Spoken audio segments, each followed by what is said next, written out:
আসসালামু আলাইকুম। স্বাগতম ডেইলি বাংলা নিউজে। আমি কুলসুম আক্তার। আজকের আন্তর্জাতিক অঙ্গনের সবচেয়ে গুরুত্বপূর্ণ ও উদ্বেগজনক খবর নিয়ে হাজির হয়েছি আপনাদের সামনে।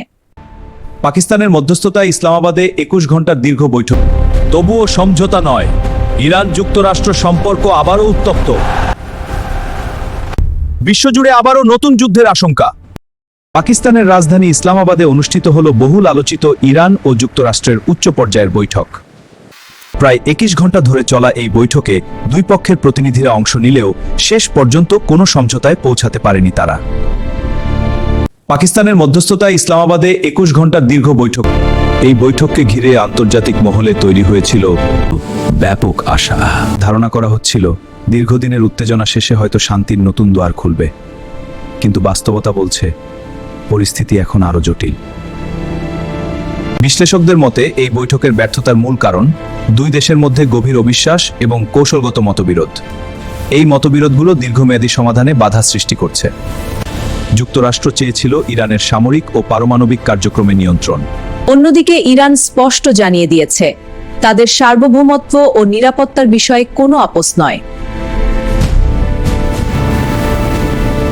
বৈঠক শেষে ইরানের পক্ষ থেকে কড়া বার্তা দেওয়া হয়েছে। তারা জানিয়েছে নিজেদের অধিকার আদায়ে যে কোনো পরিস্থিতি মোকাবেলার জন্য প্রস্তুত।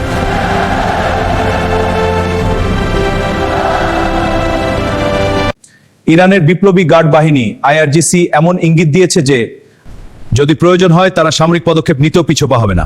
অন্যদিকে যুক্তরাষ্ট্র তাদের অবস্থানে অনড়। তারা বলেছে ইরান যদি আন্তর্জাতিক নিয়ম ভঙ্গ করে তাহলে কঠোর ব্যবস্থা নেওয়া হবে। এই বক্তব্যের মাধ্যমে স্পষ্ট দুই পক্ষে আপসের পথে নয়, বরং সংঘাতের দিকে এগোচ্ছে।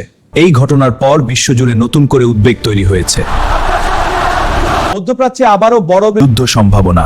বিশেষজ্ঞরা বলছেন যদি এই উত্তেজনা নিয়ন্ত্রণে না আসে তাহলে এটি বড় আকারের যুদ্ধে রূপ নিতে পারে, যার প্রভাব পড়বে পুরো বিশ্বে।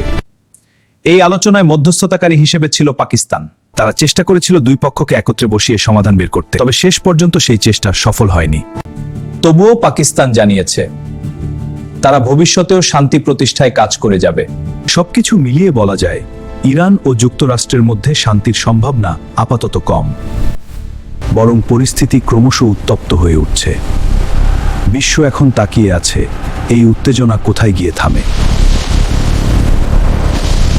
এই ছিল আজকের বিশেষ প্রতিবেদন। ভিডিওটি ভালো লাগলে লাইক, কমেন্ট ও শেয়ার করতে ভুলবেন না। আমি কুলসুম আক্তার আজকের মতো বিদায় নিচ্ছি। আল্লাহ হাফেজ।